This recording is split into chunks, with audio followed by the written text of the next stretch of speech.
So here's the deal.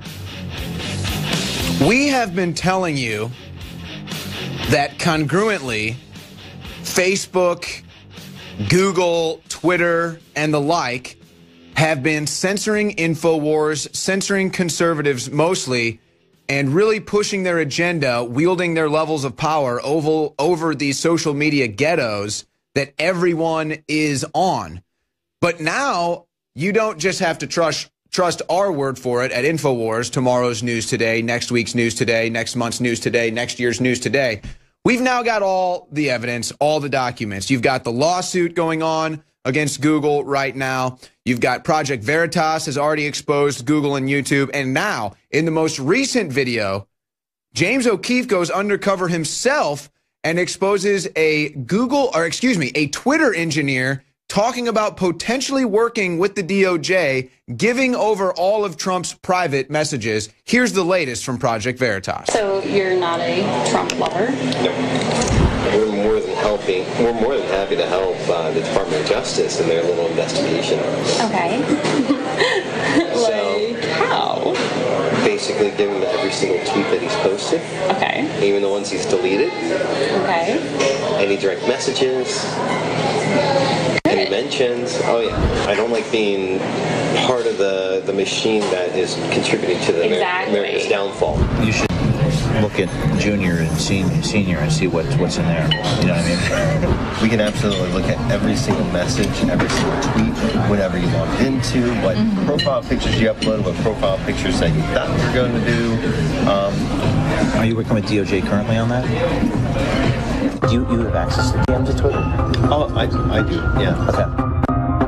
But I mean, it's better to see what he's saying than being able to correct it, speak up against it. I could go and change like Trump's tweets. My kind of job required like full power. We're more than happy to help the Department of Justice in their little investigation. Basically give him every single tweet that he's posted. Okay. Even the ones he's deleted. Okay.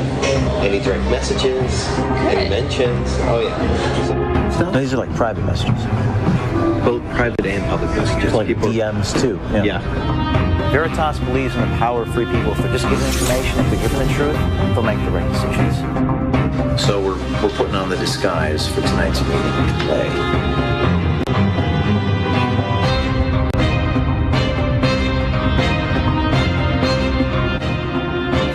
In our continuing American Pravda series, we shift our focus from mainstream media to social media.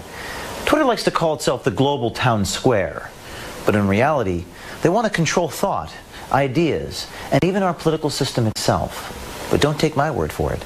Watch Twitter employees admit some very ugly truths about the way they run their global town square. It should make you rethink the way you see the world. And this is just part one. What's your title? Network security engineer. Okay. I call it the bouncer of the network. The bouncer of the network. So you kind of make engineering like look kind of cool. Something like that. This is Clay Haynes, a.k.a. James Clayton Haynes. He is a senior network security engineer at Twitter. And he told our undercover journalist just days ago what sounded like an admission that Twitter is privately sharing President Trump's Twitter account activity with the Justice Department. So you're not a Trump lover? No. So why can't you at Twitter just push everything he has to say? Okay, so that is the latest from Project Veritas. You can find that at projectveritas.com. James O'Keefe and his crew over there are true American heroes, true journalistic heroes. They ought to win a shelf full of Pulitzer Prizes and any journalistic prize out there. But folks, you need to support InfoWars now more than ever at InfoWarsStore.com. We don't get up here and complain about how much they censor us. Believe me, we could do a whole show, but we don't want to air our dirty laundry on the air. We just want to bring you news. But folks, it's very real. They want to censor us. They want to shut us down. We need your support. We'll be right back with Roger Stone. That's right. You're at Freedom Command Central. It's Roger Stone and Owen Schroyer right here at the War Room. A stunning piece of film by our friend James O'Keefe at Project Veritas, pulling back the curtains on exactly what the tech left has in mind, whether it's Amazon, Google, Facebook or Twitter. These are the new censors. These are the internet message Nazis. A good friend of mine is an investor in a terrific new documentary called the Roe v. Wade movie. This movie demonstrates how Planned Parenthood manipulated the media, Jane Doe herself, and the courts to allow wholesale legal abortion in the United States. And now, incredibly, their website, which is www.roevwademovie.com, has disappeared from Facebook. That's right, blocked from Facebook. You can't go there from Facebook. What kind of censorship is that? So, folks, this is a documentary well worth your time. They're on in a crowdfunding site raising the money for broader distribution of the Roe v. Wade movie. So go to www.roevwademovie.com and give them your support. Disclaimer, we here at InfoWars, and I personally have no interest whatsoever in this terrific project, but we are offended by Facebook's unilateral move to censor these believers in the freedom of ideas. Owen, this is really an extraordinarily lead-in from the Alex Jones show, because it appears to me, working on reports that you and I, working with our colleague Tyler Nixon, first revealed yesterday on The War Room, we had only, there it is, Roe v. Wade, the movie. This is a terrific project, folks. You can find them at Indiegogo. It is well worth your time. You might want to consider a contribution to bring this terrific documentary to a broader American audience, at the same time sticking your thumb directly in the eye of Facebook. And getting back to the incredible revelations here laid out on the Alex Jones show, yesterday, you and I, working with our colleague Tyler Nixon, we only had 3 pages of this incredible manifesto. But clearly, what we have is a blueprint for revolution, the game plan for a violent overthrow of the republic. In the meantime, I've had the opportunity to show this document to some of my very best sources inside U.S. Army intelligence, and they confirm that what we're looking at, what we showed our viewers on the Alex Jones show, is very real. What's your take? Well, it's certainly, I mean, just reading it and reading the words and the verbiage inside of it, it certainly jives with what we have seen from the political left, from the Antifas, from the By Any Means Necessary. And we also have to take into consideration past Project Veritas videos where they get people like Bob Kramer and Aaron Black admitting that they too like to foment, violence and disruptions on the streets. So these are Democrat tactics. Whether or not we can actually verify these exact documents and source them and find out where they came from, that will be a mystery that maybe we can never confirm. However, we can already confirm that the Democrats use these tactics. It goes right along in with Saul Alinsky's handbooks. It goes right along with Rules for Radicals. And it goes right along with everything that George Soros groups are doing in the streets of America. So whether or not we could ever confirm or source these documents, we already have the results from the Democrat protests, from the Soros protests. This is what they're already doing in the country, Roger. So whether or not we confirm those documents, to me, may be relevant or irrelevant, we already know that this is what they're doing in the streets of America. We've seen it firsthand. Yeah, you're absolutely right. In the wake of the startling revelations regarding Steve Bannon, I'm finding that many of the info warriors, many of those who support Donald Trump, are profoundly confused. How could Steve Bannon, seemingly one of us, one of our foot soldiers, one of our brethren in this fight for freedom, be a deep state quisling? How and why would he jab a dagger directly between the shoulder blades of our president? And that's why I think today is an excellent day to take as many of your calls as possible. You can call us here at the War Room at 1-888-201-2244. That's 1-888-201-2244. This will give Owen and I the opportunity to sort this out for you because politics is so fast moving. The president has had such an extraordinary 72 hours. There's so much confusion about the DACA conversation going on. Today on the War Room is a spectacular opportunity for us to take your questions and break it all down. That said, there's no limits on what we're prepared to field today as questions. Your questions in any area are on the table now. So again, 1-888-201-2244. A question for the ever dapper Owen Schroyer or myself right here at the War Room. But as Owen also mentioned in our opening segment, we cannot do this alone. We just don't have multi-billionaire George Soros type backers standing in the wings writing big checks to keep us afloat.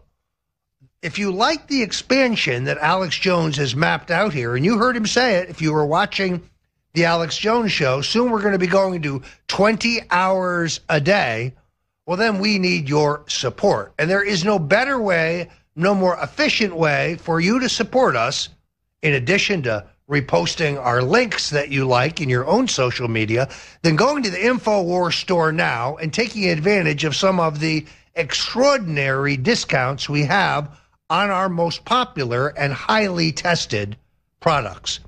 This new product, Immune Wall, is really extraordinary. As many on the INFOWARS staff and crew know, I've been fighting a cold now for several weeks. It probably has something to do with the long hours that I put in writing, working my contacts, fighting for freedom, trying to finish another book that'll soon be for sale on the Infowars.com store.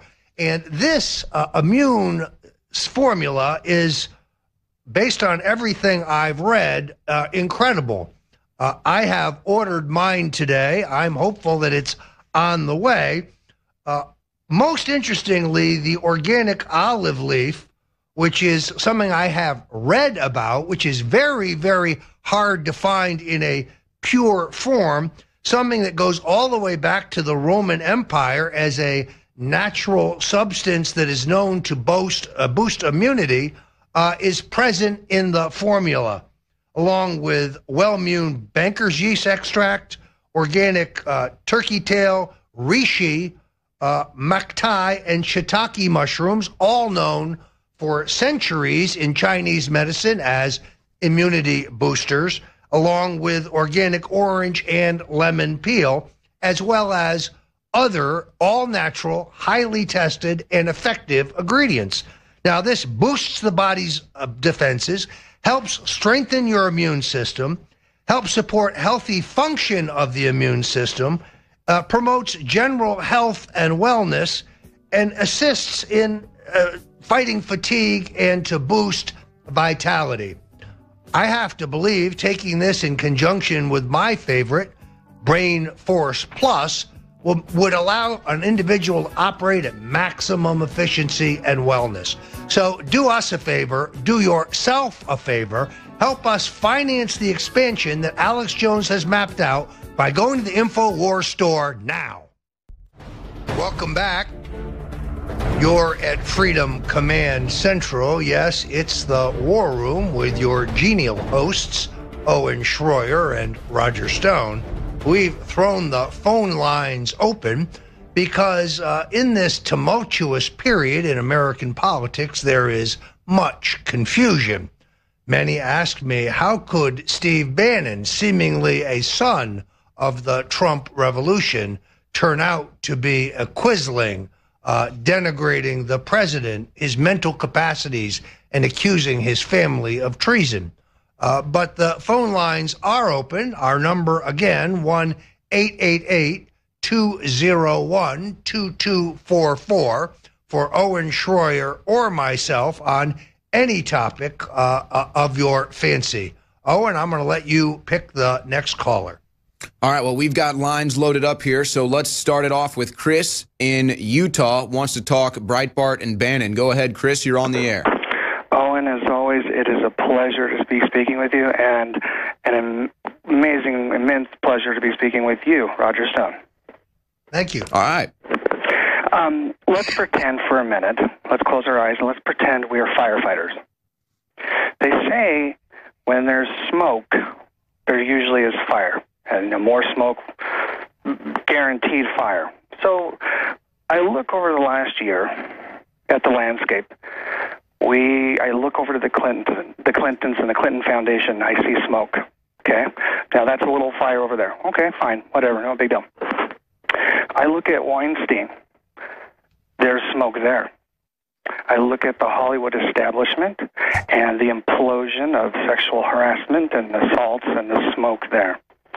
I then look over at data and records. People who have their names on phone or on flight records to the Lolita Express and Epstein's Island. Smoke there. There's so much smoke and so many little fires.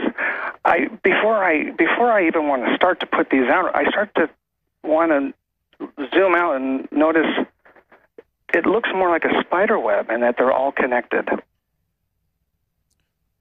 Well, I think Chris is absolutely right, Roger. We know that the gracious, amazing Oprah, she is, this amazing person that we must all, just esteem and aspire to, cozied up with a Weinstein. We know that Weinstein has had pictures and supported the Clinton Foundation.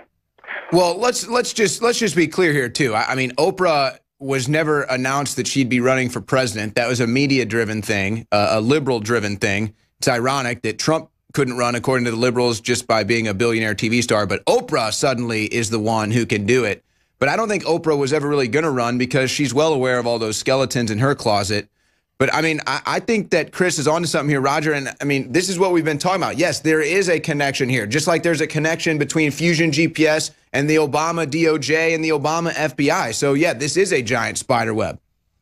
Well, Chris, thank you for your call. Let's try to pull this all together. It seems to me that the answer is an attorney general committed to the rule of law, an attorney general committed to connecting all the dots, a hard-charging Trump Justice Department led by an attorney general who is interested in uncovering the outrageous corruption of the last 8 years, whether it is Barack Obama and his wife, Bill and Hillary Clinton, and their handmaidens in the mainstream media or in Hollywood. The single greatest disappointment I've experienced so far among the few in the election of Donald Trump is the appointment of Jeff Sessions. And I can't figure this out because I liked Jeff Sessions. I admired him when he was in the U.S. Senate. Narrowly, I admit, on the issues of immigration. Is he asleep? Is he compromised? Is he incompetent? What is the story? I saw stunning footage in which he sat in the U.S. Senate, and when asked by a Republican senator why he's not investigating Hillary Clinton, he said he couldn't find anything to investigate her about. Uranium One, Clinton Foundation, Haiti earthquake relief fund theft. The list is as long as my arm, but Jeff Sessions can't see it. I sadly must conclude, based on the extraordinary actions last week in which he outlined a policy completely contrary to the president on the issue of state legalized cannabis, that it's time for this sorry character to step down. Let us have a Trey Gowdy or a Andrew Napolitano or an Andrew McCarthy, someone truly committed to the rule of law as our next attorney general. Oh, and let's go back to the call board. We've got Steve calling in from Massachusetts. Steve, you are on the air. Hey, what's going on, guys? It's going good. Steve. I kind of just want to get your guys' opinion on something. I feel like ever since the moment Trump came down the escalator, all that, I was watching a sales pitch, from a guy who actually knows how to sell something. Came in strong. He, proposed a bunch of things, took an extremely hard line, and basically half of the people understood that that's what he was doing, and the other half of the people took him extremely literally. I guess my question is, how do you get the half of the people who basically at this point can't back the president because they've been calling him a Nazi, racist, Klansman, everyone who follows him is this, that, and the third. How can you bring those people into the fold where they can now say, you know what, this actually isn't bad for our country. He actually is solving problems that most of which have been going on for decades, by taking such a strong stance and allowing Congress and the Senate to find the middle ground, which solves these problems. I mean, I don't understand why that's so hard for so many people to understand and see, but how can we get them to a point where they do understand it and they do see it and they stop throwing racism around, they stop throwing bigotry around? I guess I was just kind of wondering what you guys thought about that. All right, I'll go first here, Roger. Go ahead. Well, I think that this is it's a bit of a loaded question, Steve, because the element of people that you're actually talking about is actually a very fringe minority. I would say probably less than 5 million people in this country are so committed to Trump is racist that they just will never be able to come around. It's the 20, 30, 40, 50 million people that are just not really that politically aware or politically active, that don't really care. Those are the people we have to win for Trump. The 5 million fringe lunatics, who knows if they'll ever figure it out. But I forget how the saying goes. At first, no one wants to be a patriot because of the cost. But then in the end, I forget how I'm just already butchering it. In fact, we're about to go to a break here. So we'll get Roger's take on the other side of this segment. What do we do about the fringe element of Trump haters out there that just cry racist and Nazi all day? Or are they totally irrelevant? We get Roger Stone's take on the other side, plus more of your phone calls right here on The War Room. Welcome back. You're at Freedom Command Central. Yes, it's the War Room with Roger Stone and my colleague Owen Schroyer.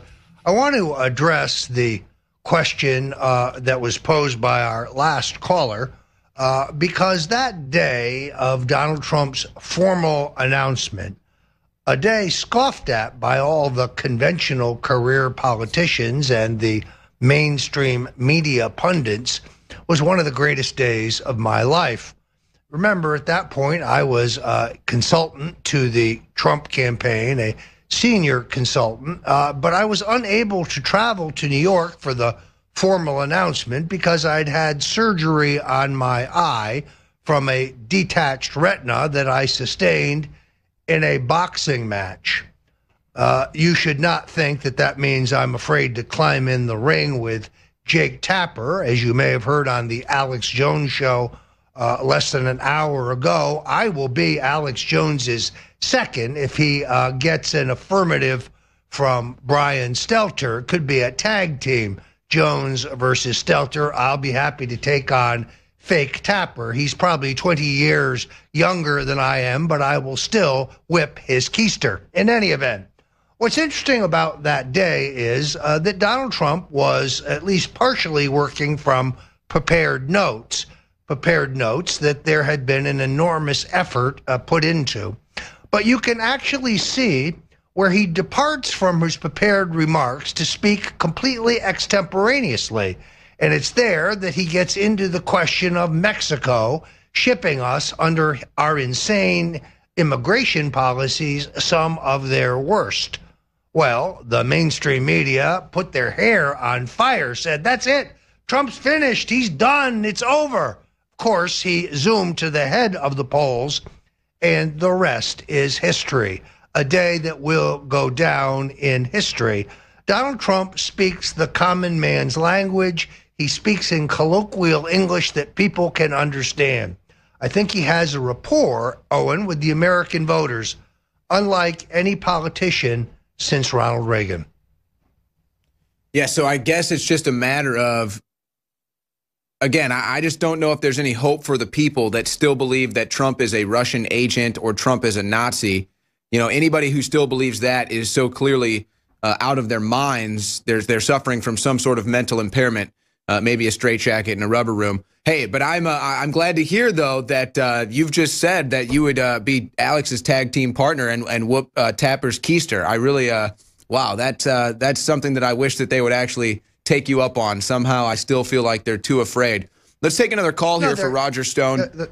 They're cowards. You're absolutely right. They will not take us up on it. They talk big, but Brian Stelter, a man who, as you know, has been caught red-handed, wantonly, openly, flagrantly wearing a dress suit and tie with sandals and no socks. Let's take our next call. Let's go to Clint in Texas, who would never wear flip-flops with a suit. Go ahead, Clint. Hello, gentlemen. How are you guys this evening? Doing good. Excellent. All right. Basically, the Bannon thing was kind of covered. I honestly feel, and from what I've seen all over the place, that I feel it's a smokescreen, kind of a misdirection play by Trump. That's kind of my thoughts on that. What do you think about that? Roger? Well, expand that for us a little bit. I'm not sure exactly what you mean. Well, I mean, not to do anything wrong, but maybe this is a small thing for the mainstream media to chew on while Trump goes after bigger and better things. Thoughts? Well, you know, I must tell you, I don't think so. I'm a veteran of 10 national presidential campaigns.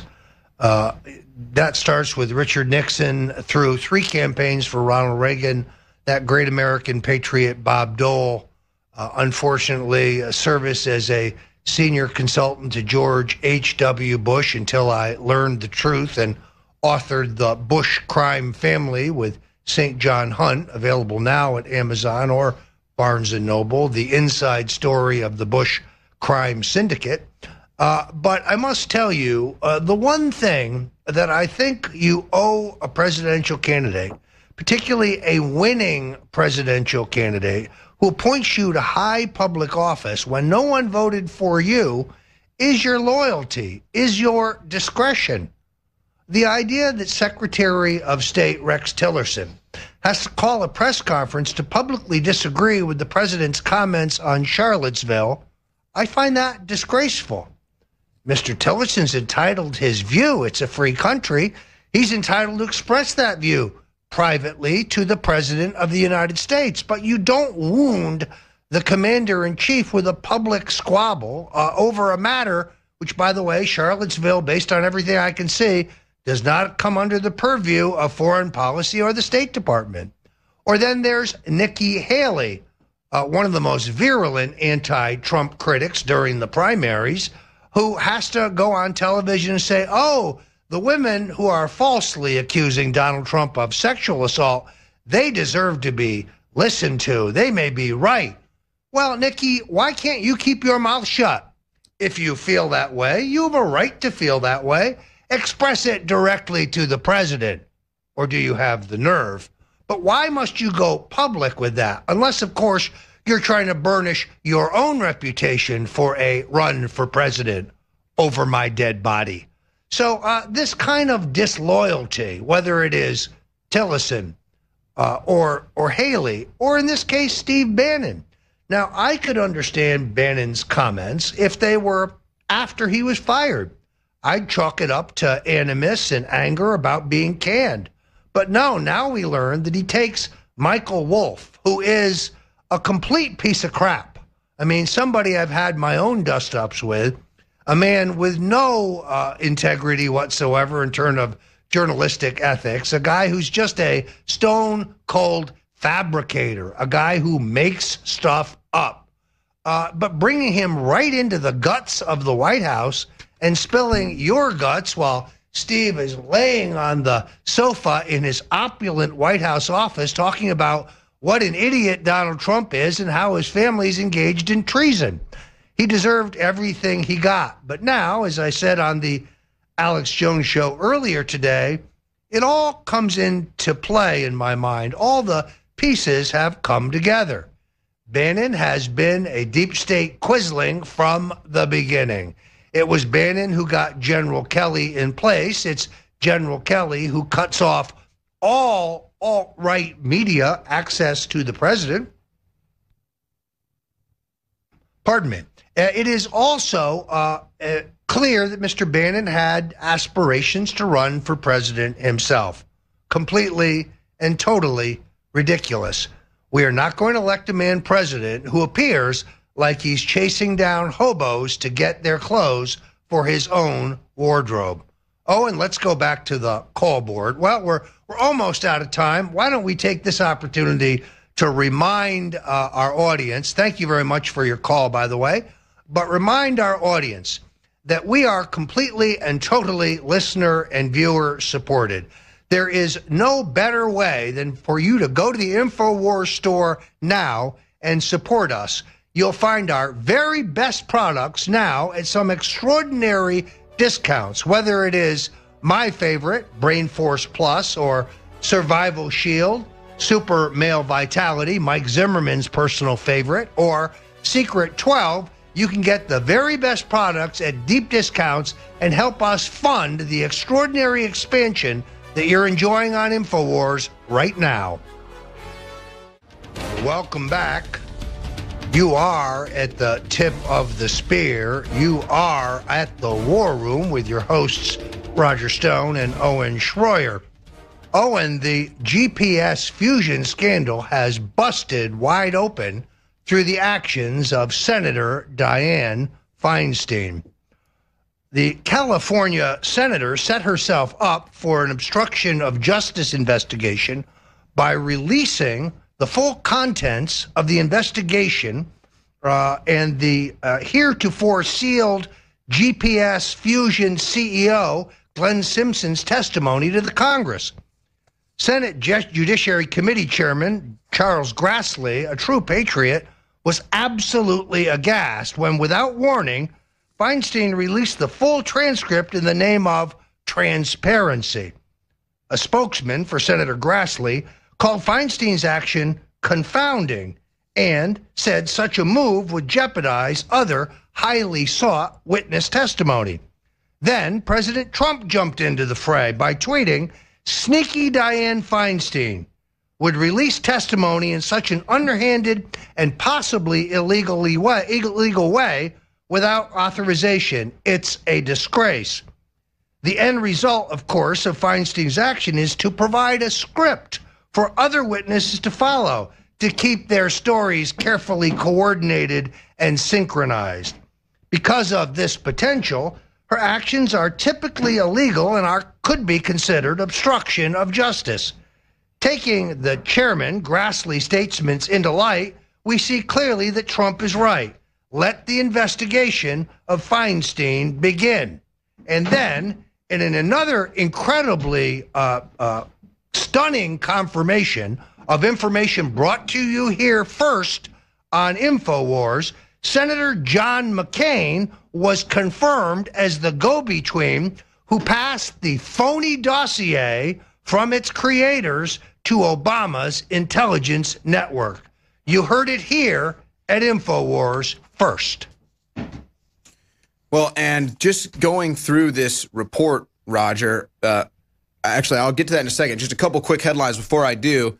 You've got, as you said, it looks like they did use John McCain, and I think at this point probably just used John McCain unwittingly. The guy is just, I mean, you know, he's suffering from severe brain loss right now with his cancer there. I think so they just took advantage of his mental impairments.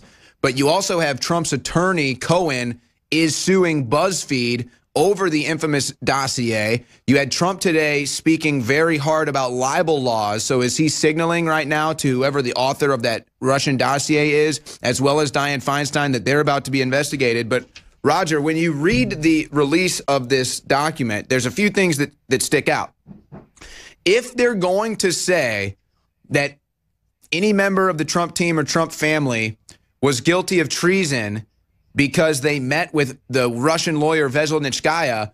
Well, guess what? That's going to blow back on Fusion GPS, because Fusion GPS and Glenn Simpson also were meeting with Veselnitskaya when they were working on a Bill Browder project. So that means that you had Glenn Simpson and Fusion GPS also working with Veselnitskaya before the famous meeting with Trump Jr. even happened. So does that mean he would be guilty of treason too for doing research on Bill Browder? Of course, that's not the case. That's just another thing that they're going to have blow back on them.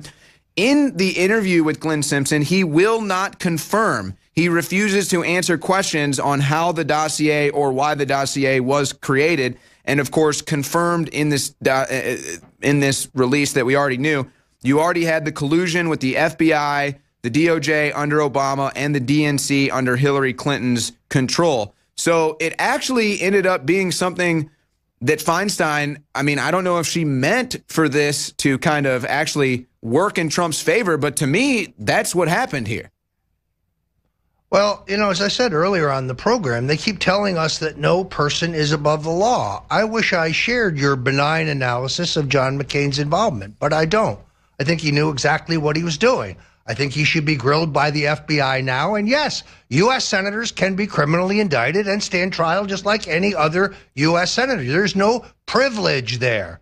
He acted in an underhanded and I think illegal manner, and he too should be prosecuted. If he passes away while he's under indictment, well, so be it. That would be sad. We pray for his speedy recovery, but right is right. From the beginning, he's been a bad actor here. Now, I have said for some time I think he's mentally unbalanced, and perhaps that is due to his health situation, his brain cancer. But this is a man who is so driven by jealousy, by bitterness, by anger, that Donald Trump was able to attain what he, John McCain, born and groomed for the presidency, was never able to achieve. This is truly this is an evil individual. This is someone who has feasted on hundreds of millions of dollars of special interest money while claiming to be an opponent of dark money and money, special interest money in our political system. Godspeed, John McCain. The FBI should be on their way to your office right now to ask you what you knew and when you knew it. Well, I completely concur with that, Roger. I'd actually like to retrace our steps, if you don't mind, for a second, to talk about Michael Wolff and Steve Bannon for a second, because I wanted to put something out there and get your response to it. Michael Wolff is basically going around doing the rounds on media saying that he is the reason that Steve Bannon is out. And I think the reason for some of this confusion amongst Trump's base with the Bannon ouster and then Trump burying Bannon on the heels of this book being fake news is this. First of all, this is completely untrue. Michael Wolff, the book, honestly, in my opinion, and now we'll get your opinion on this, Roger, is not why Bannon was fired. To me, why Bannon was fired is because he cozied up with Miles Kwok, and that's not going to work well for him, especially with the negotiations being the North Korean problem right now and with China. So cozying up to Miles Kwok, that was strike one, if not strike out. But also, we now learned that it was Bannon who was allowing Michael Wolff basically to work in his office. Bannon basically offering Michael Wolff an office to work out of, and thus that's how he got some of these quotes from Bannon.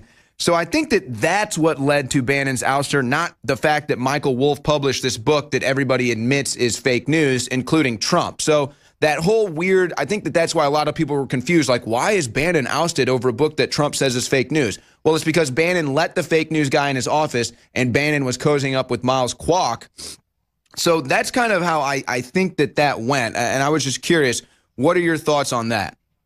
Well, look carefully at that photo we're showing right now. Why is this man wearing one button-down shirt on top of another? That is a fashion faux pas. He ought to be indicted for that alone. But putting that aside, of all the people, he literally let the wolf into the henhouse.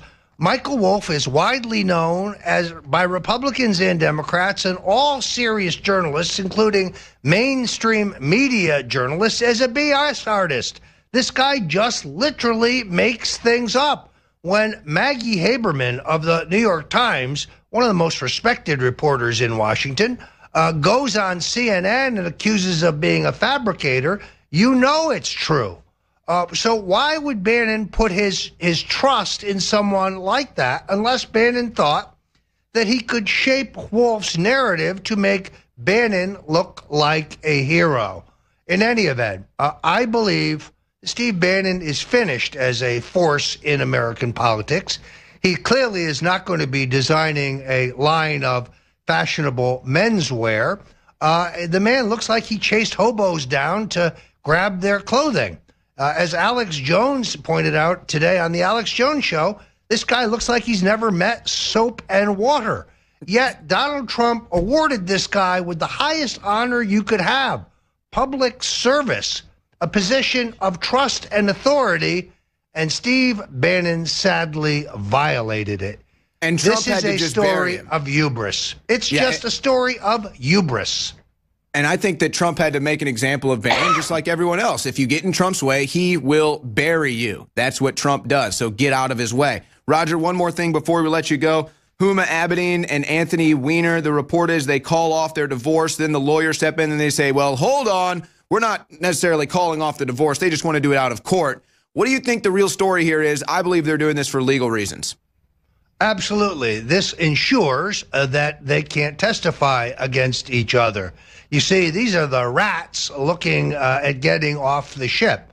As we reported exclusively here on INFOWARS last week, the State Department emails released last week were just a small segment of an enormous trove of emails that show corruption, child trafficking, sexual exploitation of minors, and other horrific crimes. These two are locked in a struggle, and therefore I think this is a gambit in which they cannot be used as witnesses against each other. You're on The War Room. Join us again tomorrow, same time and same